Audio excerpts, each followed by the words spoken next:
and welcome to episode 1006 of the Player One podcast for Tuesday, March 10th, 2026. Hey, it's a me, Mario Day. I'm your host, Chris Johnston. With me as always, from Canada, Mr. Greg Seward. Hello. How's it going there, sir? Pretty good. It's another all-day volleyball tournament today. Oh, I still didn't play. It was still my daughter who was playing. Still didn't play. But okay. I was there. And how victorious were you or your progeny? They finished fifth again. So okay. It was pretty good because they won this first Super Series they were in, which places have been different tiers. So they got into Tier 1, which they're good enough to be in Tier 1, but not to like compete to win Tier 1. So it might actually be better that they drop down. So we'll see what happens. Okay. I know that's nobody cares, but I'm just saying. All right. And joining me from the great state of Washington, Mr. Phil Theobald. I too was involved in some volleyball competition today. I don't believe you. Yeah. Yep. I see. Was it on the Dead or Alive Island? What's that? Was it on the Dead or Alive Island? No. I'm gonna. What was the name of the Sega beach volleyball game? I can't remember. Beach Spikers. Beach Spikers. Beach Spikers. Yeah. That was also very good. I liked Dead or Alive beach volleyball. Of course you did. Because of the boobs? Because of the boobs. Yeah. Of course. Oh my goodness. Because of the volleyball. Uh-huh. Mm-hmm. Of course. Sure. Yeah, huh. That's weird. It's weird how you've never played any other volleyball game since. That is weird. Yeah. What a wild coincidence. Well, I didn't have to. I stopped at the best. You were spent? Yeah. Completely spent. Oh my goodness. The volleyball genre had reached its climax. Bump, set, spike. Right? Yep. Sure.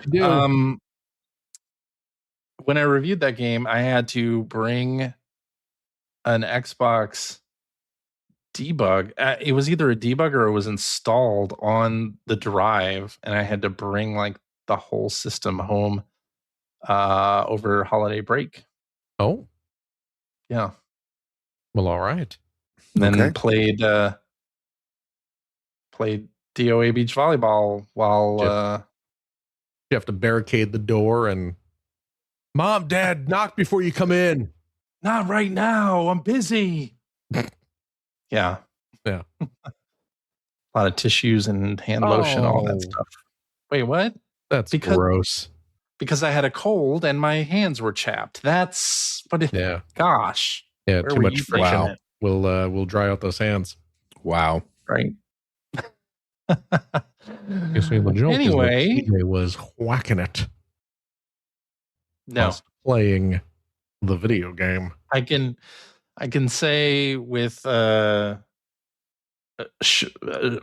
assuredly that I never whacked it to DOA beach volleyball. Yeah.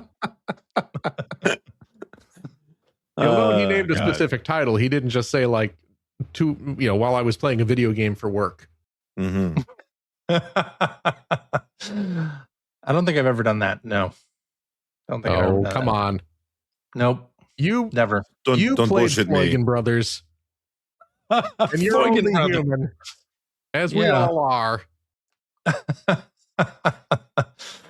Right. Uh-huh.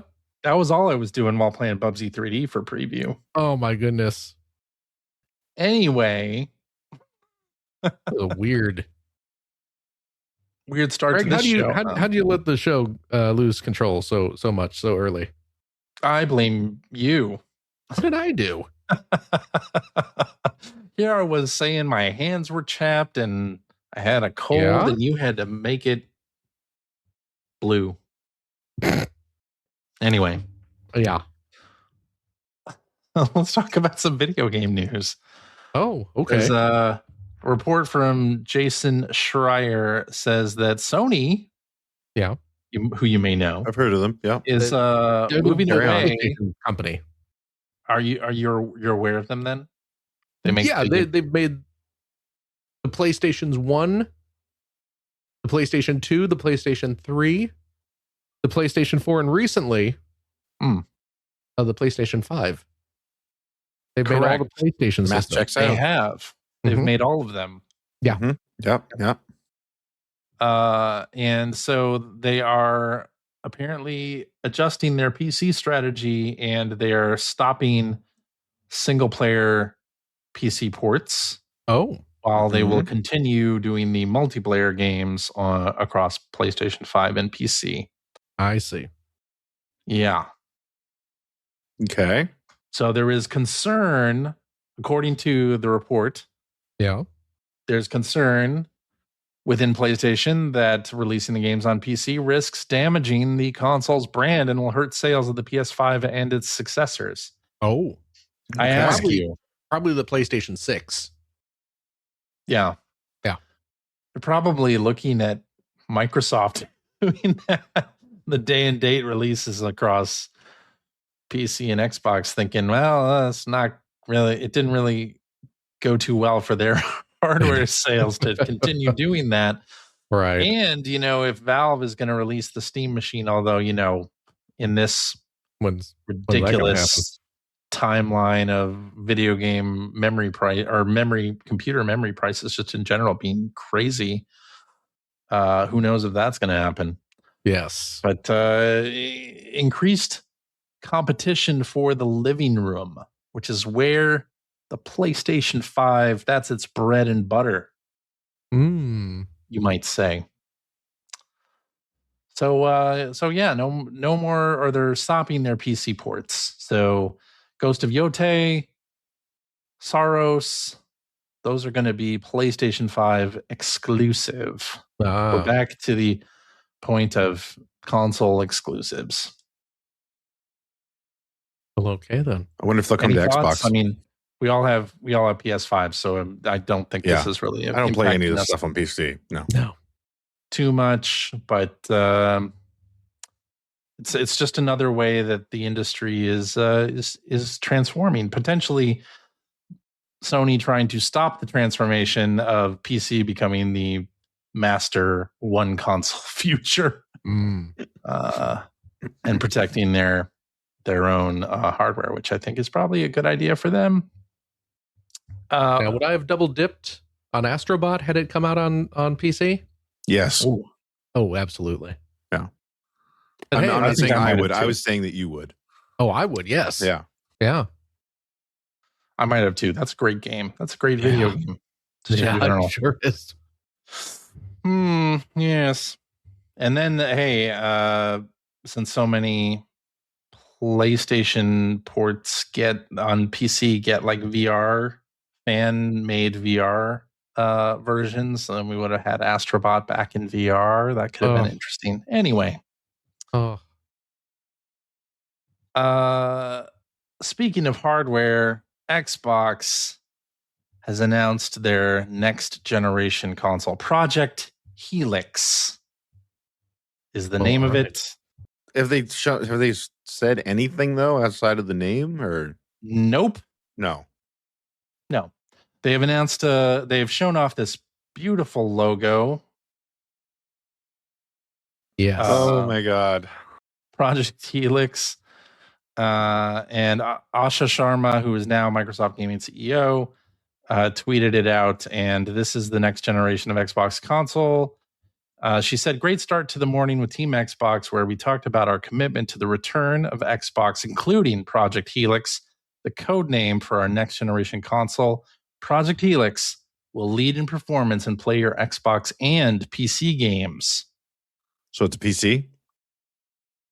So it's a PC it's an for your living Xbox. room? It's both.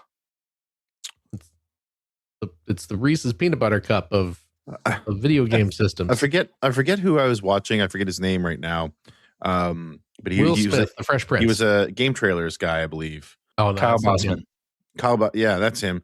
And I was watching his little video talking about this, and he was just saying like nobody gets excited about a new project name like Xbox gets excited about a new project name. I know. I love that video. It's great. Yeah. It's so true. Going through Project Scorpio, Yes. Project Scarlet, all the different projects that they've had in the past, and they've debuted these logos. Yeah. I don't know. Are you guys in the mood for an Xbox console that plays PC and Xbox games? Because I sure am not. No, I have a computer. I also have a computer. It's right. It's like right here. I'm using it right now.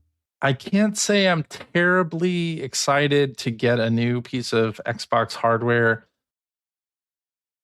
If they're gonna, I mean, how are they gonna sell it? They canceled Everwild, which was an exclusive from Rare. They canceled Perfect Dark, which was gonna be a big exclusive. Like, what are they gonna have to make me want to buy this thing? Well, so, I mean, I think, I think the whether or not it supports PC games isn't even that important. The problem right now is the Xbox brand is in shambles. You know, it is kind of in shambles. So, like, I mean, I guess you do something, a new console, sure, let's build some excitement. But at the end of the day, like, games wise, they've just been hurting, and they have been for a while now.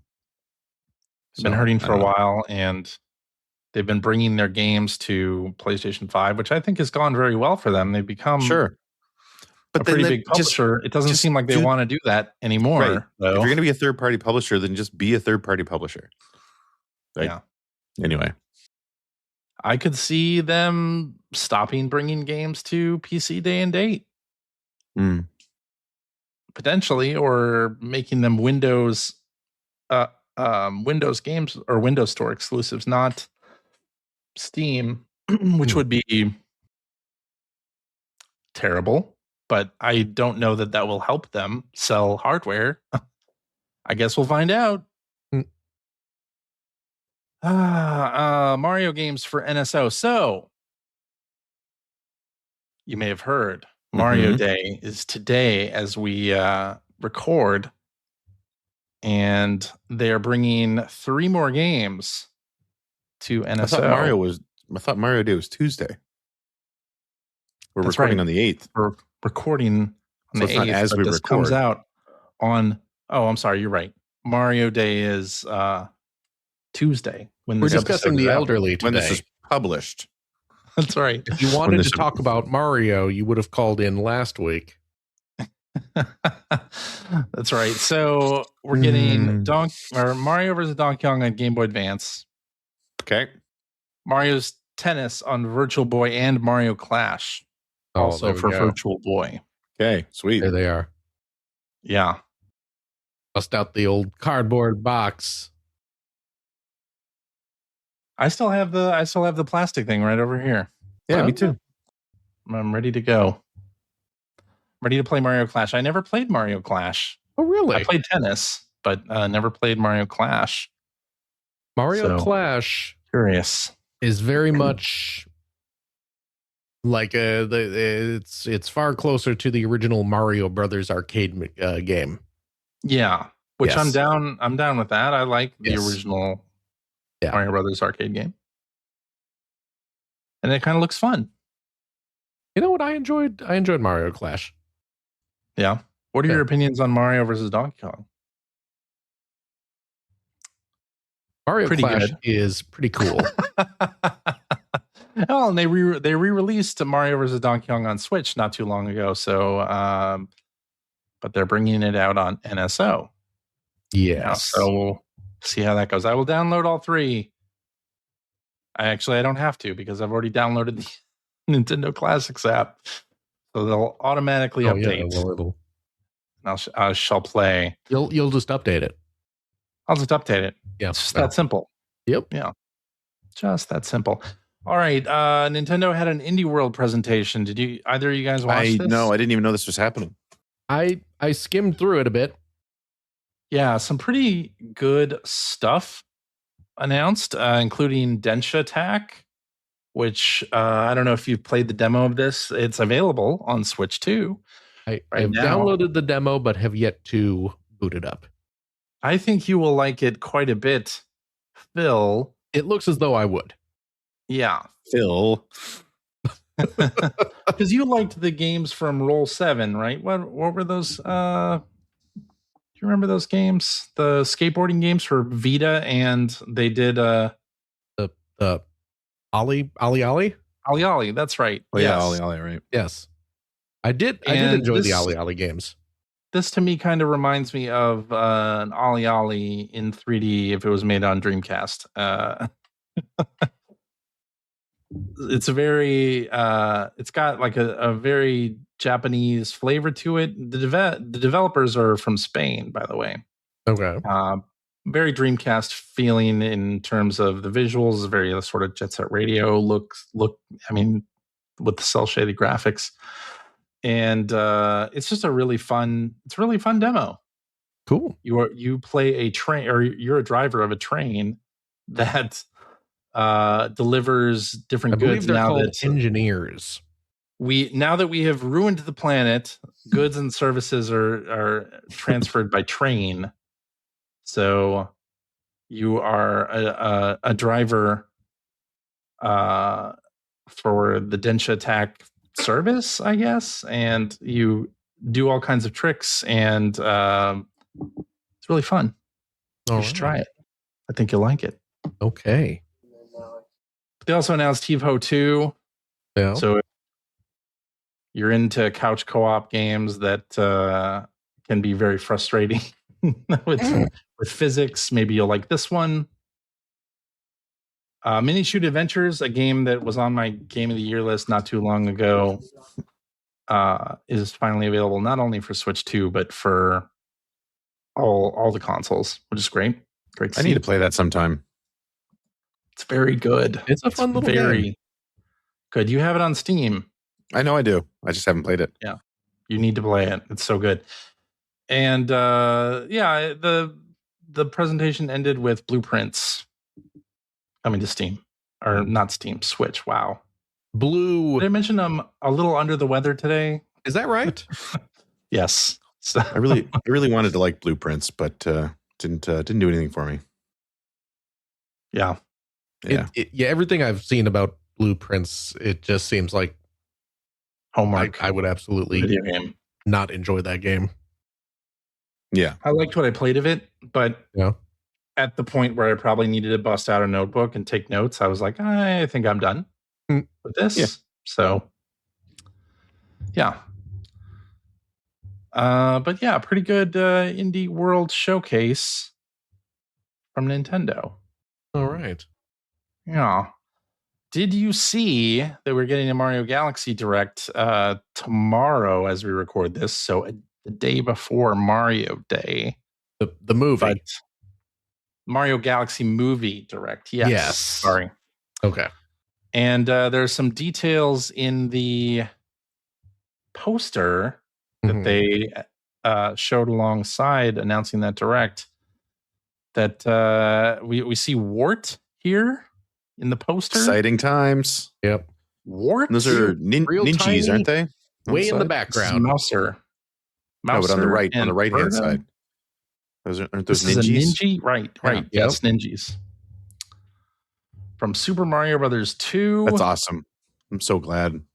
I'm very excited to see Mario Brothers 2 needs more love. 2, and especially Wart getting more love, because Mario 2, depending on the day you ask me, is my favorite game.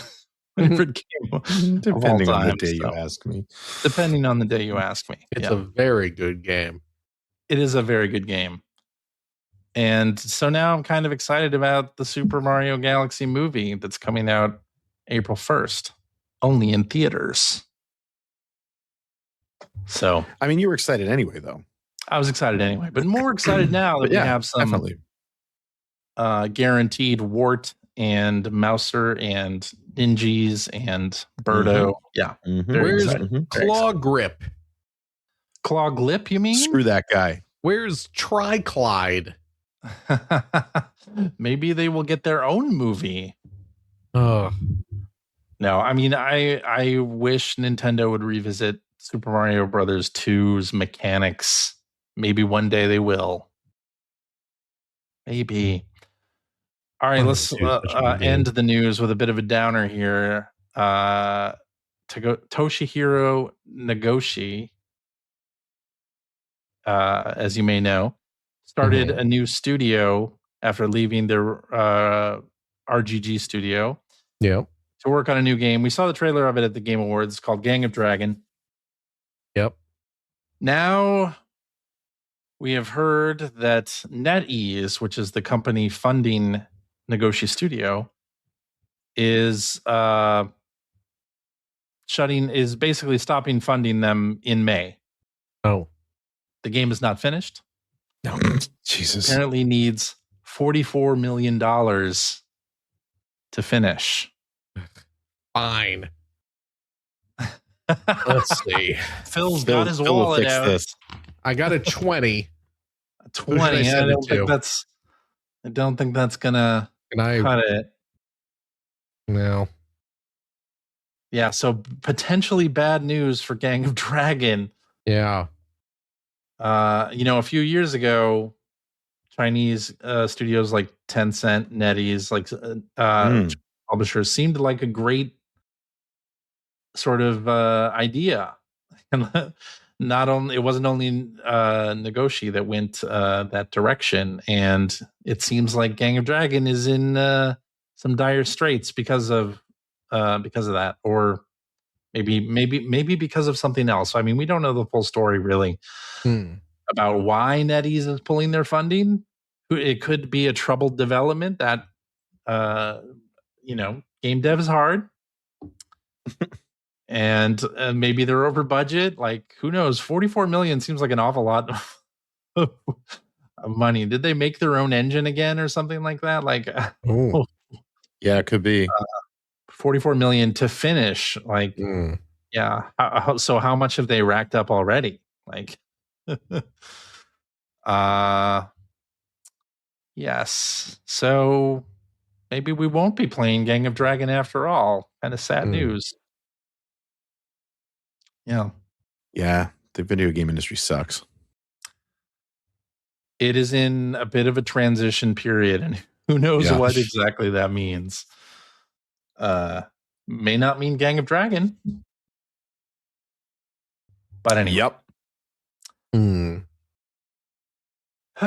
Shall we move on to what we have been playing? Let's do that. Okay. Yeah. Guys. What's that? I finished Silent Hill F again. New Game Plus. Oh, yeah.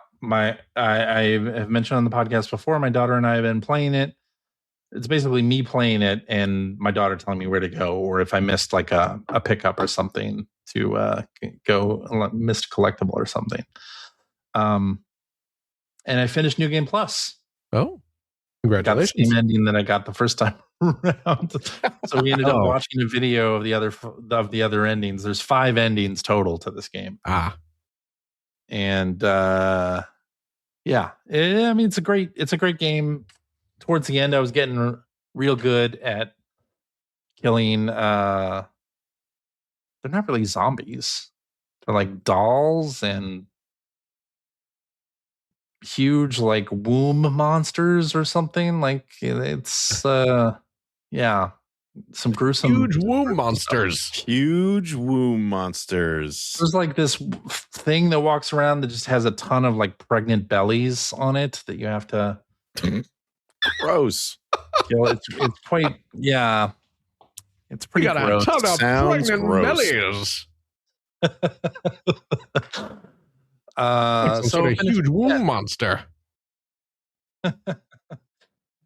Yeah, and towards the end, it was like we had picked it up recently again, and only had maybe 2 or 3 hours left. And so when I picked it, going through New Game Plus, when I got to that point, it was like, oh, I know exactly what the puzzles are here. I know exactly what monster is hiding around the corner. So, but this is the first time that I have played a game to completion twice. Once the regular that doesn't match what you were saying earlier about that volleyball game. New Game Plus. You played that to completion like twice a night, from what I understood. several times. Okay. Well, you have to beat it with different characters. Oh Yeah. my goodness! Well, I mean, you can't. otherwise, say how are you going to that. see everything? That didn't everything. come out right. So yeah, played Silent Hill F. I also played because Steam Next Fest happened and actually finished up before last week, but played a demo from the Crosscode developers, the developers of the RPG Crosscode, called Alabaster Dawn. Yes. This is like a top-down action RPG with really nice pixel art and pretty good combat mechanics too. You have a bow and arrow and a sword, and I really was impressed just by how it runs on the Steam Deck. It looks great on the Steam Deck, runs super well on the Steam Decks. Is this the one that you were all like, you guys got to try this? Yeah. This seems right up your alley. We really should have tried it. Probably. It looks good. It does look good, right? I'm getting kind of an Alundra vibe looking at the screens. Yeah. Does it get kind of an Alundra vibe? An Alundra vibe, yeah. I mean, that sounds. You don't sound very sure of yourself. I like Alundra. Do you like Alundra? Do you know what Alundra is? Do you know what I was going to say? I mean, liking it is not the same as this having an Alundra vibe. I'd say at least in the beginning demo, there's not as much puzzle solving as Alundra. Okay. But other than that, I could see the comparison. Yes. Okay. I mean, I was just looking at the graphic style. Yeah. It's pretty great though. Okay. I really enjoyed my time with it. The combat is very fast, fluid, kind of has a little bit of a Hades vibe to the combat. Okay. So, yeah, really enjoyed it. Okay. Looks nice. So, highly recommend Alabaster Dawn. Are you going to buy the final game? Here's the thing. Okay. Okay.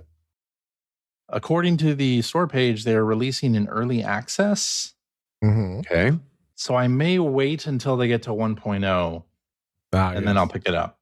They expect to be in early access for 2 years, so I don't know that I will be picking it up immediately. I will wait. So this is going to be on your 2028 Game of the Year list.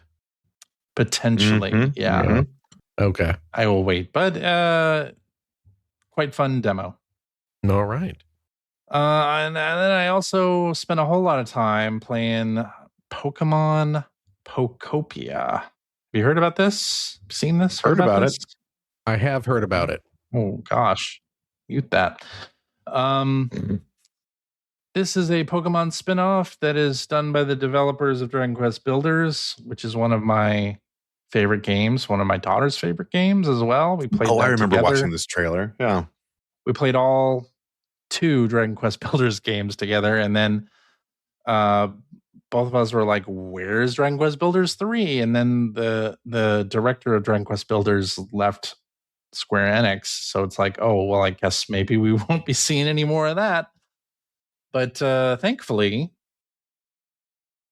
the Pokemon Company has decided that they want to bring the Dragon Quest Builders gameplay loop to Pokemon, or maybe it was the other way around. Maybe the Dragon Quest Builders team was like, "Hey, this could really work well with Pokemon as well." And let me tell you, it works great. It is so good. Like, this is basically Dragon Quest Builders 3, and a lot of people are saying, "Oh, it's like Animal Crossing mixed with Pokemon," and that's kind of true, but there are way more areas in this game, and it's basically like a quest-based Minecraft where the characters in the game want you to build things or make certain Pokemon habitats or give them toys and things, and you're trying to resurrect the world that has been deserted, and you don't know why it's been deserted by humans, and you're trying to rebuild, and maybe the humans will come back, but as you rebuild, you're bringing all the Pokemon back as well. and it is a fantastic game. It is really fun. I'm having more fun with it than I thought I would, in part because I didn't realize how linked the story of this was to the mainline Pokemon games. Like, that is such a big part of the lore in this game. Like, the areas that you're rebuilding are areas from the mainline Pokemon games. And so I am just really having a ton of fun with Pokemon Pokopia. So, like, are you, because when we first met, you were kind of, I mean, when we were working on EGM, you were kind of like the Pokemon guy at EGM. True. But have you stayed a big fan, or like, do you still play all the new games as they come out? Or yes, I do still play all the new games as they come out, and have finished a bunch of them. Like, I've finished more games after leaving EGM than I did when I was at EGM. I was just curious because I seem to remember back then you were the Pokemon guy, but you had said like you didn't necessarily play all the Pokemon games at the time. Like, you watched the show. I did, yeah. But like, so I didn't know if you were like a big fan of the games as much as just the world, right? But if you've been playing the games, then I'm mainly a fan of the mainline games. Okay. Like, I really enjoy the RPG aspects of the mainline Pokemon titles. Like, the spin-offs I wasn't as much into until this game. Well, I guess that's not true. I've enjoyed basically quite a few. A sequel to a game you love. It's a sequel to a game that I love, Dragon Quest Builders. And it plays so similarly. In Dragon Quest Builders, you're resurrecting towns, and then villagers and other people show up, and it's very similar to the rebuilding that you're doing here with Pokemon and the Pokemon showing up. So, yeah, the loop is really fun. Being able to craft the world or design the world any way you want is fun. Obviously, there are sort of ruins of buildings that were there, and you can decide to add on to them or not. And in each new area, there's a ruined Pokemon Center that you're trying to specifically rebuild. And I think in the other areas, there are more buildings that you need to, not just the Pokemon Center, that you need to rebuild as well. But yeah, it's great so far. They have this thing called Cloud Islands, where you can play multiplayer with friends and family. And my daughter and I started a Cloud Island game, and you start it's a new island basically from scratch, and you create the habitats for the Pokemon, and you can build things together and explore the world together. And we were having a blast playing this. Cool. A multiplayer instance. I really, really enjoyed that.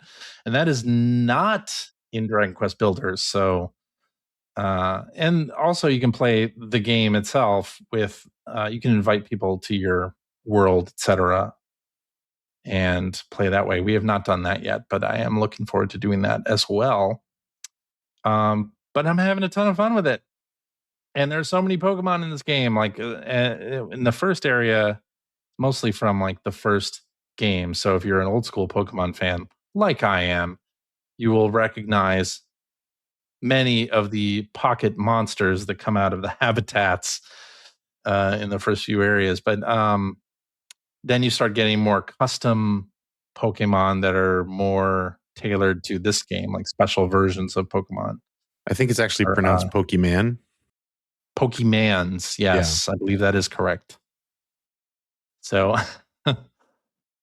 but I'm having a little fun with it. It has a little bit of a Pokemon Snap thing going as well, because certain interactions will happen with the Pokemon that are in the environment, and you can whip out a camera. Your Pokédex acts as a camera, and you can take pictures of them, and it'll like add it to a nice photo album with the different sort of event names that you have taken a picture of. So I'm really enjoying it way more than I thought I would after the initial announcement. So, And anyone who enjoyed Dragon Quest Builders, I suggest you get on this Toot Sweet, because it is basically Dragon Quest Builders 3. But a fantastic game that I think deserves all of the success that I think it is getting. Like, people have said that it's hard to pick up a physical copy of it, and it's just a game key card game. So even that's selling out. So pretty pleased with this. And they have, special events that are coming up as well, which I like. I really like it when games have a sort of live service or like a light live service aspect to them. And this one certainly does have that. So I will continue playing it for many hours, I'm sure. My daughter has put 300 hours into Dragon Quest Builders 2. Wow. Jeez. And she's built all kinds of stuff, like most recently a huge castle and everything indoors in the castle and everything from scratch. And it's super impressive. So I'm really curious what she's going to build in this, because there's a lot more stuff in this game than there was in Dragon Quest Builders. Even, 1 certainly, or 2. So yeah. Cool. It's a great game. More people should play it. I heartily endorse this product or service. I can't imagine this being on my Game of the Year list at the end of the year, though, because I'm just having a blast with it. Yeah. And that's all I'm playing. It sounded like you just said you can't imagine it. I can. I imagine you can. This will be on my Game of the Year list. You kind of sound like you can't. Just saying. I imagine it will be there. Yes. Okay. All right. Greg. Hi. Shall we talk about what you've been playing? Sure. Actually, I didn't put one of the other things in it. So I ended up, I think I mentioned last week that I ended up downloading the SNK Picross game. Yes. Because the Picross itch had not been fully scratched. And I will say that I remember, Phil, especially you, back when this and the Capcom version came out, how you'd mentioned that the puzzles were kind of samey. Yes. And boy, you were not kidding with the SNK one. Like literally every puzzle so far has been a character headshot. Yeah. So they are very samey. Which makes a lot of the early puzzles extra easy, because it tends to mean that there's at least one border that has like an almost solid line. And if you play Picross, that's the easiest way to begin a puzzle, is if you have one border, either if it's right at the edge, or even it's like, say, 1 or 2 rows or columns in, that's mostly solid. It's really easy to build out the puzzle from there, which is fine. But boy, I wish they'd mix it up a little bit.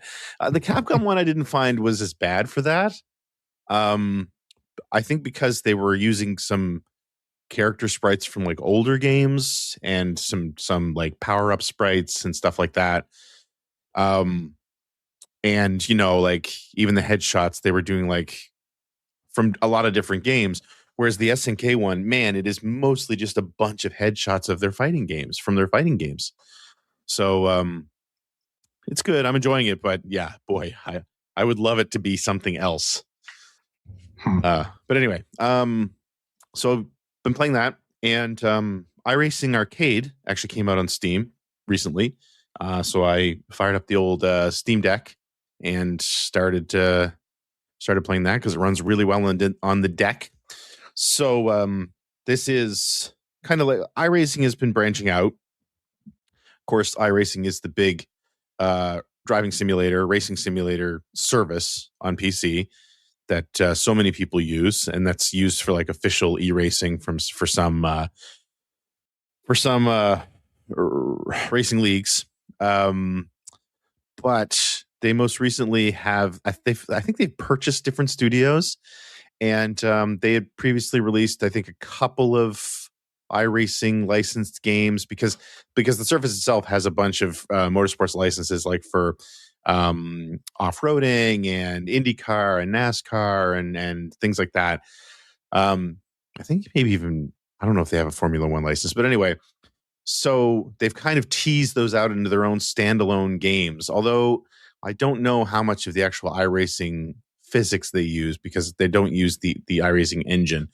But anyway, one of the most recent ones that came out that I was interested in, obviously, was last year's NASCAR 25, and the next version of that will continue to be, it's being released by iRacing now because they have that license.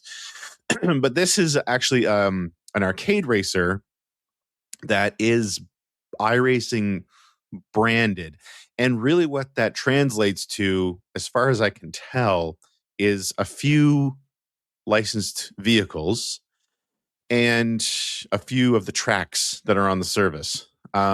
So while you're racing sort of like, I would almost call them like chibi style vehicles, some of them are based on real cars and sort of truncated, cartoonified versions of some real world tracks. Pretty cool idea. I'm digging it. And it's not like this is the first time this has ever been done. And actually the developer, who's the name of which I am totally blanking on right now, this is basically like almost like a reskin, I think, of one of their previous sort of arcade racing games. So anyway, digging it. But I will say that having bought it, I'm a little bit disappointed with the amount of content that's in there. When they've got so much to draw on with the iRacing service and all the existing licenses on iRacing, it feels like they didn't dive too deep with this. Now, I haven't spent a lot of time with it, and I don't know if there's like a plan. I haven't looked to see if there's like a roadmap or anything like that for support. Like maybe they'll release car packs and track packs and things like that. I kind of hope they do, because especially for the tracks, like there are so many tracks on the iRacing, real world tracks on the iRacing service that would be great to have versions of in this game. But again, I haven't spent a ton of time with it. It's not a sim in any stretch of the imagination. It's meant to be played with a controller. The physics are very arcadey, which I dig. I like that, and they do feel good. It's fun to play. And it does have sort of a campaign mode that I haven't delved too deeply into yet, where not only you're unlocking new series that you have to race and things like that, but you actually end up building like a campus, for lack of a better word, for your race team that I just have not fiddled with at all. But I like what I've played so far. It seems a little bit more shallow than I was expecting. But it does look really nice. With the racetracks, I assume iRacing pays a license to those tracks when they're used in a game. So yeah, and I don't know. They'd probably have to relicense them for iRacing Arcade. Possibly. Probably isn't cheap. Well, I don't know. I have no idea. But yeah, possibly. Yeah. But I mean, not knowing the particulars of the finances behind it. I don't know. I guess I was just hoping for more, because it seemed like such a distinct possibility. It's not like this was a team that needed to go out and sort of start from scratch with all these licenses and, with the vehicles and these tracks. So again, I don't know what the plan is. But I really like what's there. I do hope that they feel like they plan to expand it, even with like small payable DLC maybe, for track packs and things. Or I hope it doesn't end up being like, this was successful, so now we're going to do a sequel for more of this stuff. I would much rather that they're add-ons, but we'll see. Anyway, I have to keep playing it. I am enjoying it, and it's fun. The races are short. They're easy to play. And on the Steam Deck, I can just sort of, pick it up. Like the video that we're watching here right now, like this course that they're on is Tsukuba in Japan. It's just really great little short road course. And I just love that it's in this game. And I just want to see more of this stuff. Yeah.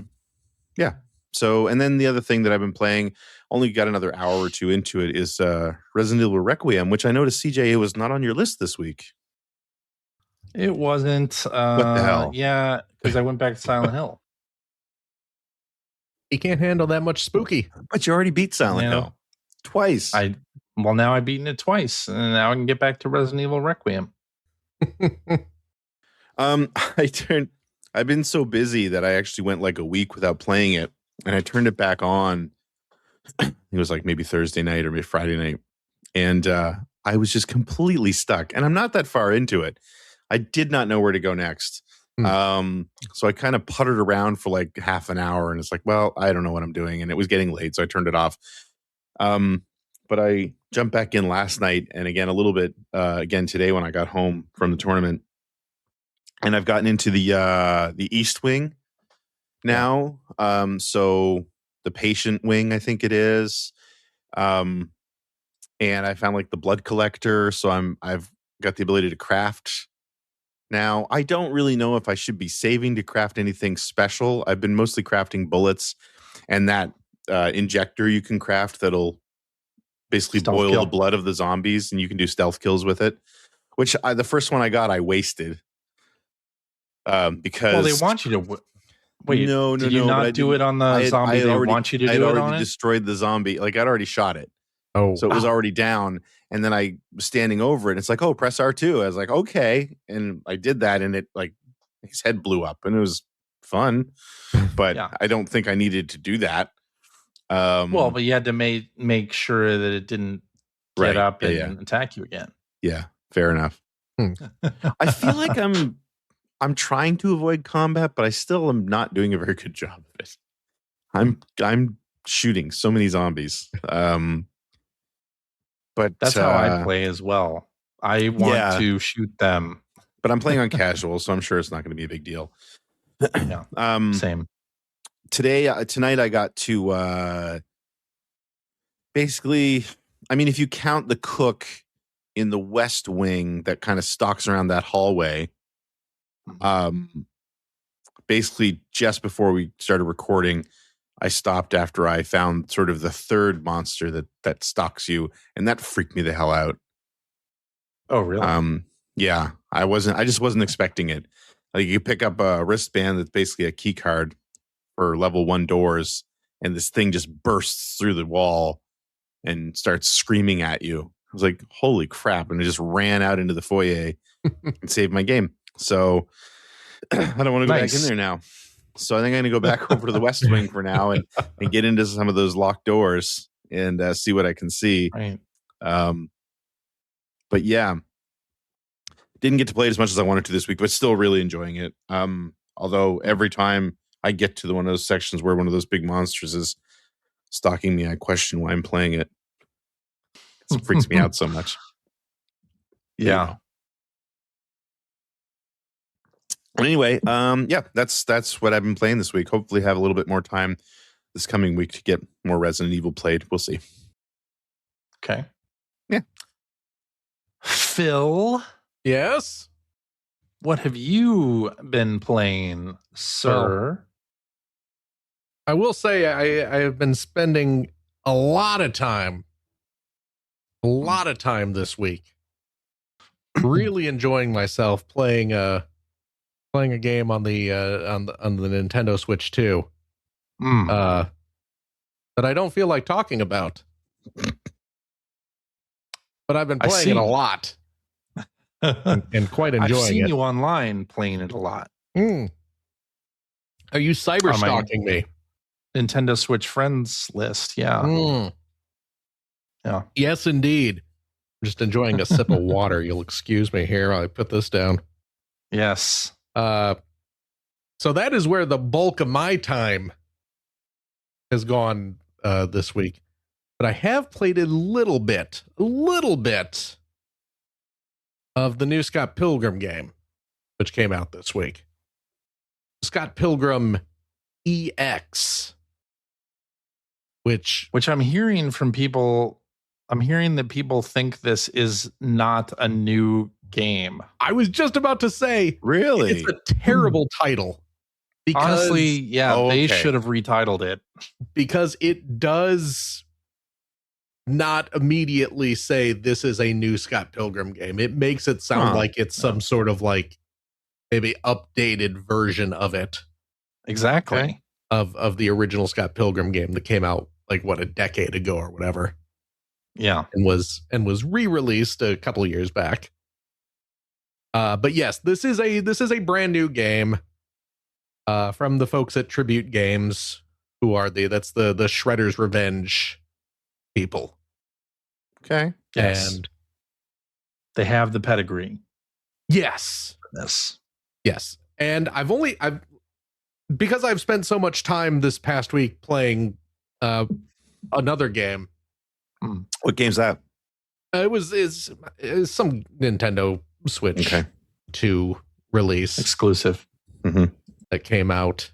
So I haven't gotten terribly far in this just because I've only played a wee bit, but it seems really good so far. I played through the first few areas. It really leans into the River City Ransom style of gameplay, even more so than the first Scott Pilgrim game did. Okay. In that it's a large map of interconnected smaller areas that you can freely run between, and there are shops that will sell you food and items that will increase your health, certainly, but also your various stats, your strength and defense and that sort of thing. And it's really cool. What I've played so far, the one thing that I am noticing is that it is I mean, you can kind of see, we're watching video of it here. You can kind of see the design of it. It's very busy. The backgrounds are very, very busy. Yeah. Because like the plot involves like dimensional rifts and things like that. So there'll be areas where the background will just kind of like, you'll be in a city and then all of a sudden it turns into like a beach or something like that. So it feels very almost haphazard in its design. And that hasn't really clicked with me. Like you can see like right there's like kind of like a green zigzags coming down, bisecting the screen. Yeah. So it's a little busy for my taste, but looks real nice. The sprite work is fantastic. The combat seems really good in the limited capacity that I've played it. I haven't gotten a chance to play any multiplayer yet, but you know, it seems good. I look forward to spending more time with it once I stop playing other games that I'm currently very that shall not be named, very addicted to, very much into. Yeah. So, but this seems good. I get it. And it is a different game. It is 100% an entirely new Scott Pilgrim game, despite the terrible title that doesn't really let people know that it is a new game. No, they should have called it Scott Pilgrim 2. I mean, it seems or something. Seems the easiest solution. Yeah, would have just been to put a number on the end. Because now it does just sound like it's an enhanced version or something, but it's not. But anyway, that's all I've been playing, I'm afraid. I see. So, well, I guess that means it's time to head to bluer skies. I wanna fly sky high. Let's go together. Excellent. Mm-hmm. And at the top of this, I want to do a birthday shout out. Let's do a birthday shout out here to Annie Day now. Are we doing this on every episode now? That's right. We're doing birthday shout outs. Oh my goodness. Any day now. Their birthday is coming up this week. Oh my goodness. So happy birthday, any day now. Mm-hmm. Today's gonna be A-okay because we're celebrating your birthday. Happy birthday, Annie. Celebrating your birthday. Okay. Little birthday song. birthday song. I love it. Yeah, you should. Another person entering old age. It comes for us all. Wow. Jeez. Wow. Yes. We're trying to keep it light here. Goodness gracious. Yes. All right. Let's get into some tweets. Okay. Let's do this one from Hacker Alias Cronzy, who says, what criteria did you use when renting games in the 8 and 16-bit era? Previews and reviews from gaming mags, word of mouth from friends, box art? Were you ever subjected to the random game rental by a parent on their way home from work? I once got stuck with Who Framed Roger Rabbit on NES this way. Oh. I mean, I chose to rent Who Framed Roger Rabbit. I also chose to rent Who Framed Roger Rabbit. I owned Roger Rabbit. I think because I loved the movie so much. Yeah. That's what you did back in the day. I finished Roger Rabbit as well. Really? Oh, I did. It's not good, but No, I it's did not. finish it. I had to call the Nintendo counselor hotline though to defeat Judge Doom at the end. I'm pretty sure that is a game that Nintendo Power did a walkthrough on. Oh, really? I'm pretty sure that's how I finished it. Oh, yeah. To answer the question, though, all of the above. Excuse me. All of the above. Except I was never subjected. My dad would never rent a game for me on the way home or something. That was never ever going to happen. But no, like kids on the playground talking about games that they'd rented. My friend and I going and just renting something. Sometimes if what we wanted to get wasn't there, because I remember when Nintendo Power first hit here, everyone wanted to rent Mega Man 2. That was like the hot commodity. And the rental store that we would go to only had one copy.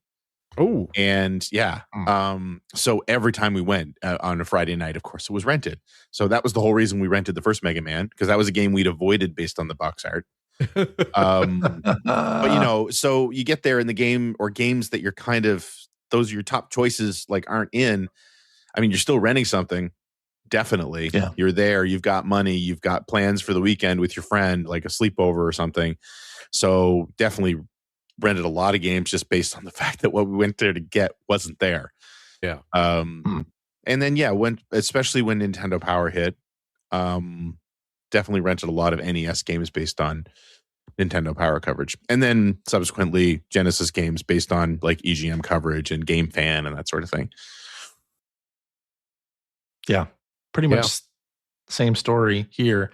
My parents never brought home a rented game. I don't think they would trust themselves in doing that. My dad just didn't care. It's just not something he would do. Well, and there was that too. But I would go. That's how I rented Back to the Future, and that was a mistake. And Roger Rabbit and Platoon, many other games. And we rented Metroid like a bunch of times. I never owned Metroid for the NES, but I rented it a bunch of times and wrote down passwords and such. So, but yeah, generally I went off of screenshots on the back of the box, if at all possible. Yep. Not so much box art. Box art would be that initial hit, like, ooh, that looks interesting. And then you flip the box over to see what the game actually looks like. And then you decide from there whether you would rent it or not. I back in the day rented the NES version of Metal Gear based entirely on the print ad of all the weapons and things. The print ad for the original Metal Gear on NES, for those who have not seen it, and was awesome.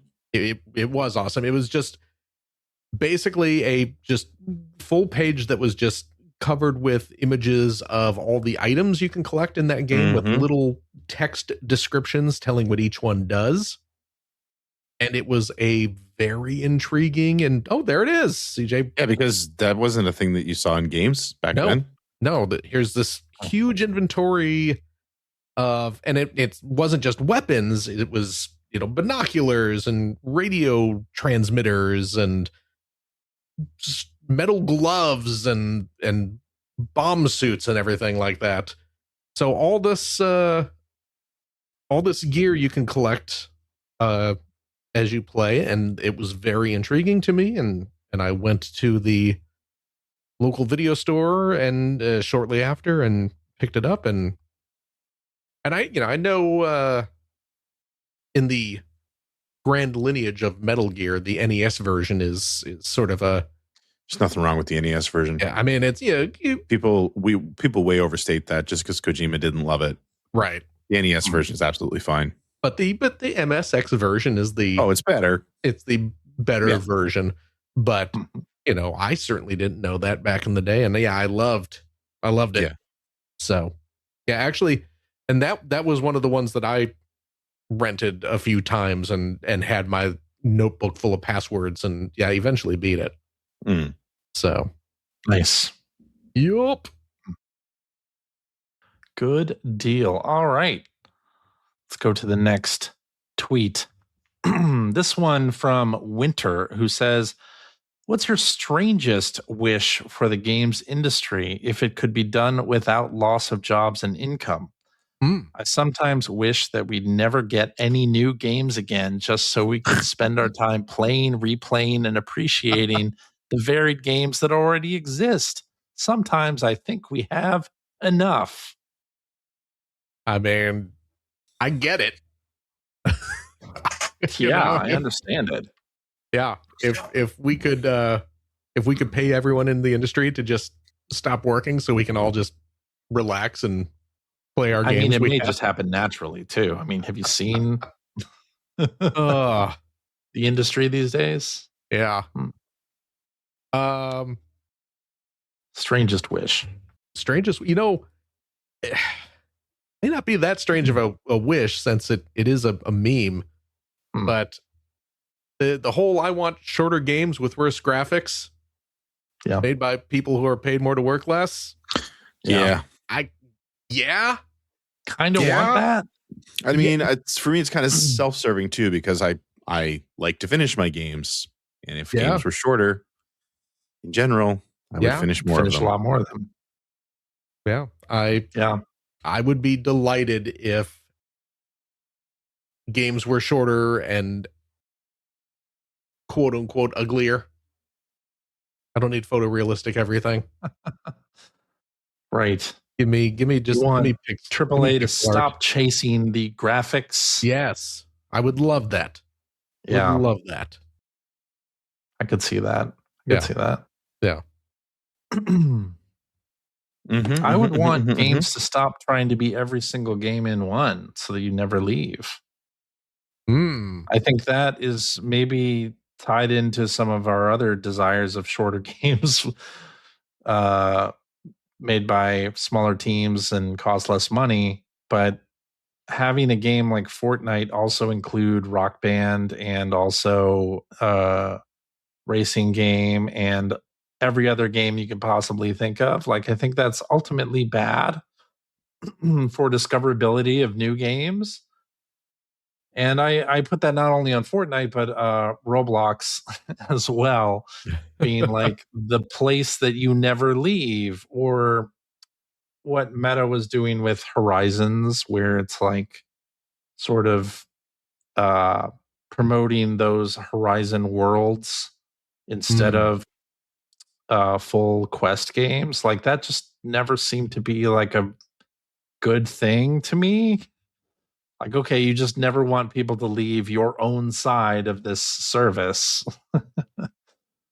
So, yeah.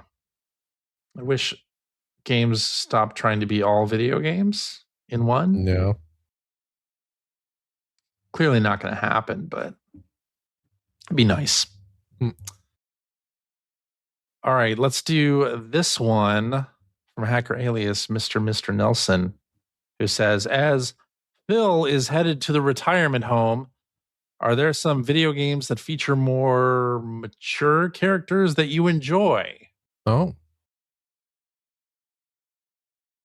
I don't games know. with older characters.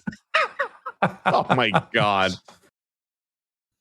You got video games about older characters. Older characters, you say? I don't know. Named It's Ichiban Kasuga? It's hard for me to think here. I'm just cuddling my Ichiban pillow. Yeah. This is not an anime body pillow. This is just it's just his bust. Just the bust. I could tuck this into my shirt and it would be we like you're even know that talking it's Phil. To Ichiban himself. That's right. I got this at the Sega store in Shibuya. Very nice. Love that. I like it. Of course, Kiryu's an old character at this point. That is also true. Yeah. But yes, of the Yakuza series. Yeah. I mean, yeah, the recent Yakuza games and and Yakuza Like a Dragon sticks out just because your whole party, for the most part, is just a bunch of older dudes who, that's exactly what it is. After they get into a fight, they're stretching their back and clearly in a bit of pain afterwards because they're not. I wonder what the demographics are for the Yakuza series. Like, I mean, mostly older dudes like us. I'm guessing so. Enjoying this, perhaps. I'm guessing so. Yeah. But yeah, that's my answer. That's a good answer. Like a dragon. Yeah. I say Fortnite when you're playing as Michael Scott. There you go. Perfect. What a cop-out answer. I know, that's cop-out.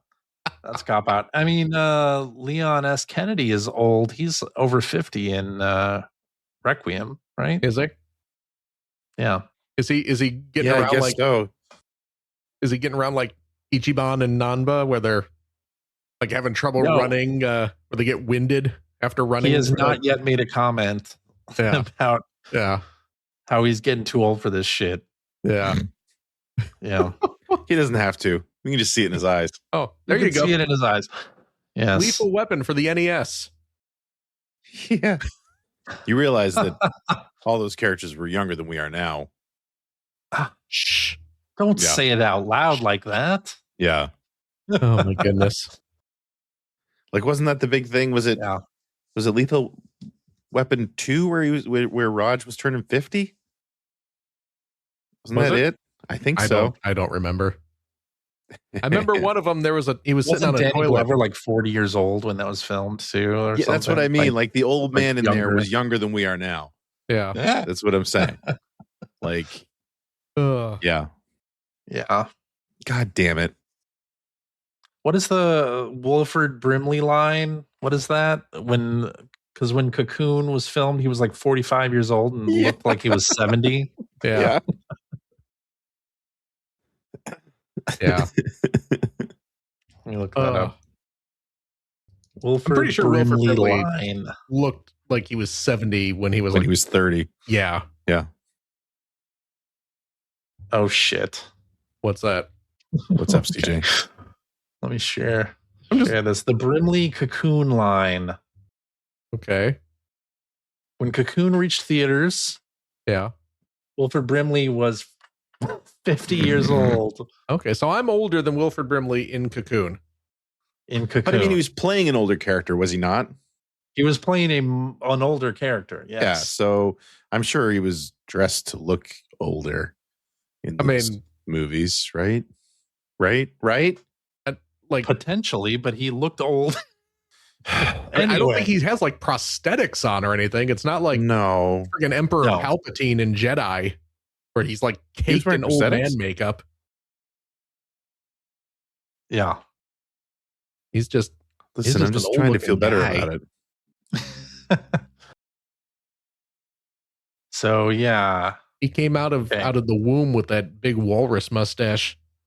You can find your Brimley line. Oh. If you want.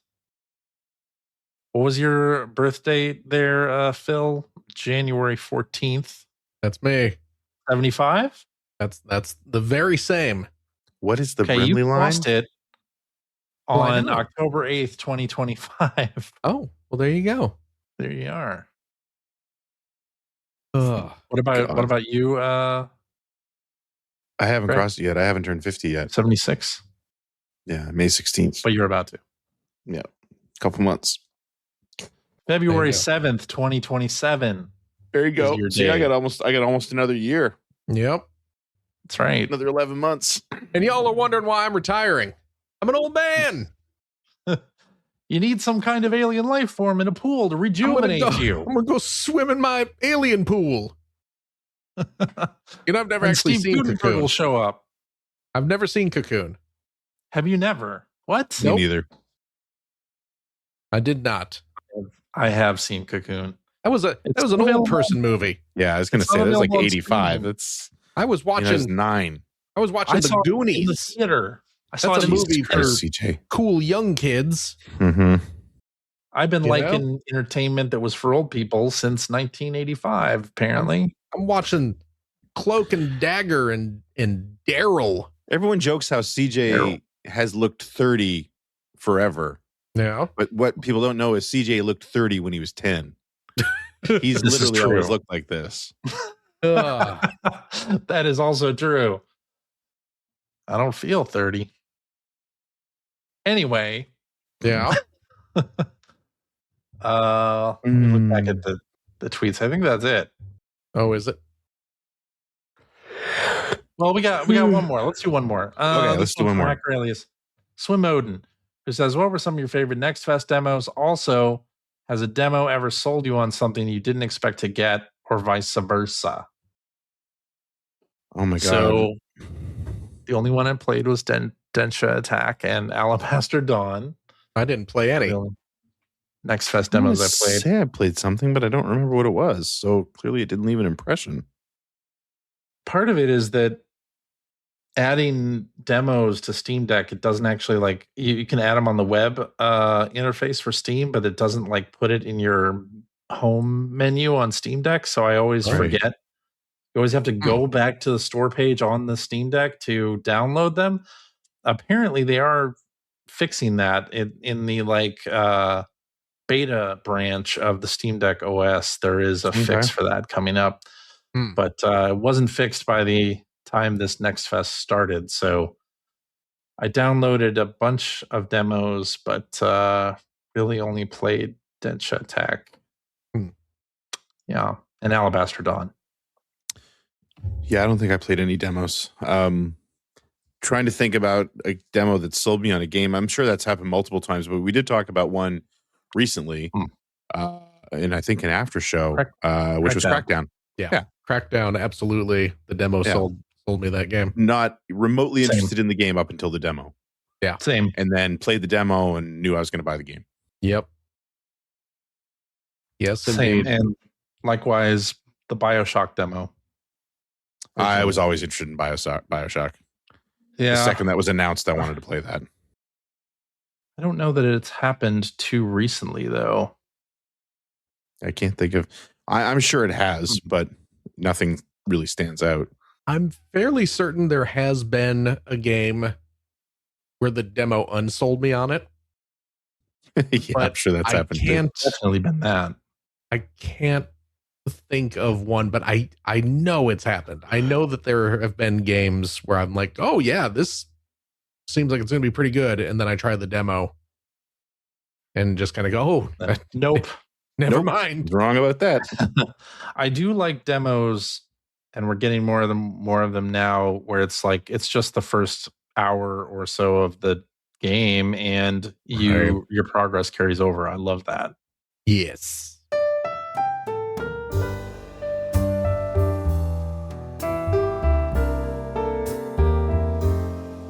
Alrighty, and that is our show for this week. Thank you very much for listening. If you have a question for us or would like to comment on something you heard, you can direct that to @P1 Podcast on your blue skies, or you can go to our internet website at player1podcast.com. There you will find show notes and links to all the things that we talked about in this episode. You'll find our contact information there as well, and you'll find a link to our Discord server where you can discuss this episode with us and our other listeners. If you would like to subscribe to the Player One Podcast, you can do so by visiting playeronepodcast.com or by loading up your favorite podcast listening app. We're also on Spotify. You can like us on Facebook. You can watch video archives of our show on the youtubes.com/P1 podcast, or you can watch us live most weeks on the YouTubes, the Facebooks, the Twitch.televisions. Or just follow our Blue Sky account to find out when we are doing our next live show. Typically, it is Sunday evenings at 5:30 specific time. So join us, won't you? And I'll tell you what, if you like what you've heard, and how could you, head over to patreon.com/P1 podcast. Throw a few shekels our way. Maybe we can fund CJ playing through Silent Hill F a couple more times. Anything to keep him away from Resident Evil, the game he's supposed to be playing. Yep. I'll be playing more of Resident Evil. I hope you do. Soon. Very well. I hope you do. I will. It's not that long, apparently. I've heard that. Yeah. Yeah, it's like 20 hours, I'm hearing. Or less. Even less. Yeah. Less than Yeah, that. I've heard less than that, Yeah. Sorry. Yeah. But of course we will use your Patreon funds for is to keep it streaming and all that stuff. You know how it works. And I'll tell you what, friendos, if you're a Patreon supporter of the $5 tier, cheap, you gain special access to a weekly bonus episode. We record it right after this, where we play games, crack wise, having fun doing all that stuff we cannot do on the regular show. CJ. Yeah, huh? I'm wondering if we have a game this week. Phil. Don't tease me here. Don't. You know, my heart can't take it. I'm an old man. I'm older than Wilford Brimley is. Mm-hmm. You've crossed the Brimley line. He ain't lying. Yeah. We do have a game. It is a game from our good friend, Zach Miller, who has made a Jeopardy game in honor of you, Phil. Oh, my gosh. Oh, no. Yes. I am fantastic. Yes. Yeah? So stay tuned for that. What is? Oh, that's all we know? No, that's not all we know. It's Which does that mean I don't have to stick around for the after show? Categories for Pacific characters from the show that you have voiced these many years. Oh. And a couple of other Phil-centric categories. Oh, my goodness. So we shall see how well we all do on the Phil-centric Jeopardy game. Okay. Yeah. Boy, you know what? I gotta call this out on our Discord. Yeah. Where people can go chat on our Discord. Yeah. That video that yes. Luciano made. Yeah. So a listener, for those who are not on our Discord, there's a listener, Luciano, who made a delightful little animated short video to bid me farewell, and it was beautiful. It was hilarious. I feel like that video was meant to threaten me, not to bid you farewell. Oh, I don't know. I'm taking it. But it was super. It's super wonderful. Oh my gosh! Yeah, we will. Are you playing? We'll put a link. Yeah, put a link to it in the show notes. Put a link to it. We don't want to spoil it. It's like 2.5 minutes. You don't want to sit and watch this whole thing, but I mean, you do, but not during our outro. Correct. Follow the link. Yeah, it's wonderful. It's an unlisted video. Yes. So I will have to put the link in the show notes. Yes. I will say my favorite bit of it though is when it has the three of us talking, it just looks like our little live feed here. I just appreciate the detail of the Sega sign in Greg's window. I was very impressed by that. That was great. Yeah. I do like that that's become a thing. Yeah. It's wonderful. But yes. So thank you very much. That was super sweet. And we'll see how this quiz goes. Theoretically, I should do well on it, but theoretically, we'll see. We'll see what happens. I'll tell you what, though, friendos, if you have a couple bucks left over, why don't you go to patreon.com/Greg Sewart to help support Greg's outstanding, and it is outstanding, web series about North America's favorite runner-up, the Sega Genesis. Thank you, Phil. And if you're a supporter of the $3 variety. Oh, so cheap. You're right, Satan. It is cheap. Nice You cheap. get early access to every new video that I release, which I got to admit hasn't been many lately, but life is slowing down a little bit, and I'm actually getting some work done now. So good. Should have some new stuff coming pretty soon. Outstanding. Mm-hmm. Good. Is that it? I think that's it. CJ, you got any gigs lined up for the next week? Where are you playing at? I'll be in Chicago at the Met. All right. Metro. The Metro. The Metro. Yeah. Playing your local nobody calls it the Met. Stan Mikita's Donuts. Nobody's ever called it the Met. Sorry. The Metro. The little club. That's the club. Yeah. The little club. I'll be the at the music Vic. club. I'll also be at the Vic Theater. Okay. Nobody ever called it. Did you ever Met. go to the Metro? I did go. I have gone to the Metro. Yes. Did you call it the Met while you were there? Did they beat you up? Nope. Nope. Little club up in Wrigleyville, folks. Right. I saw They Might Be Giants twice in one day. Oh my gosh. At the Metro. Oh yeah. And he didn't pay for either ticket. Because I've actually been to the Metro many times back in the day. I don't think because I've certainly seen They Might Be Giants a few times. Sure. I am in their demographic. Yes. As a Gen I. X nerd. But I don't know. Wait, now we're in a different generation. I don't know if you heard this. What's that? I forget what it's called. It starts with an X. Gen X? X, generation? No.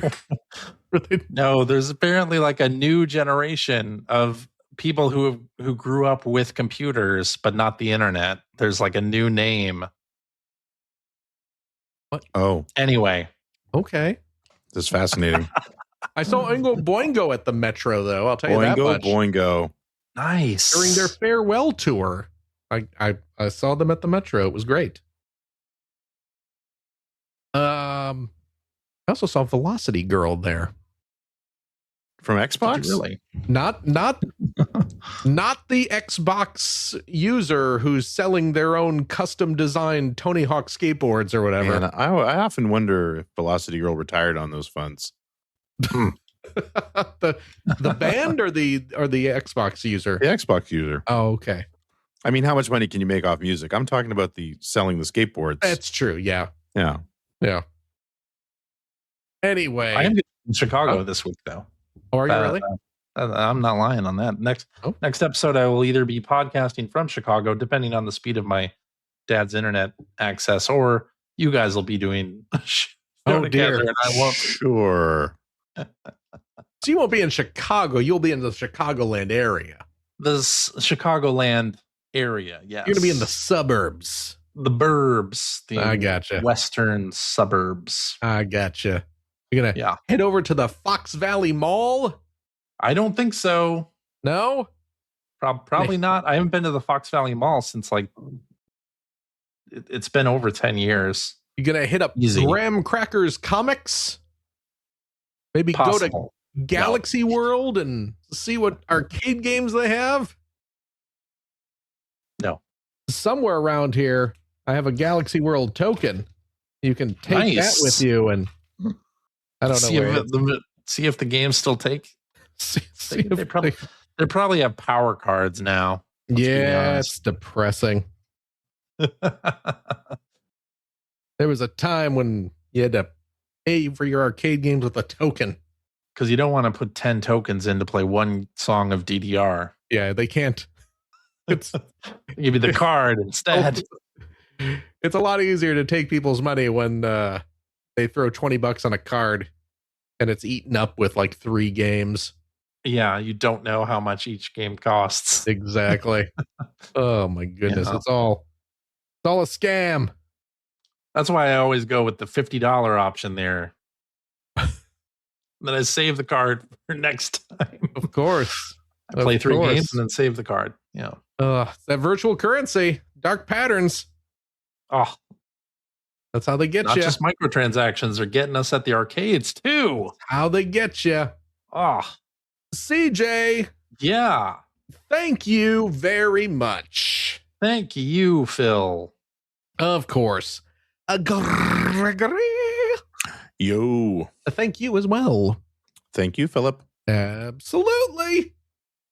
And as always, a big old thank you to you, our wonderful, wonderful listeners, every single darn one of you. Remember, as always, please take care of yourself, your loved one, your family, your friends. Take care of your pillows featuring your favorite video game characters.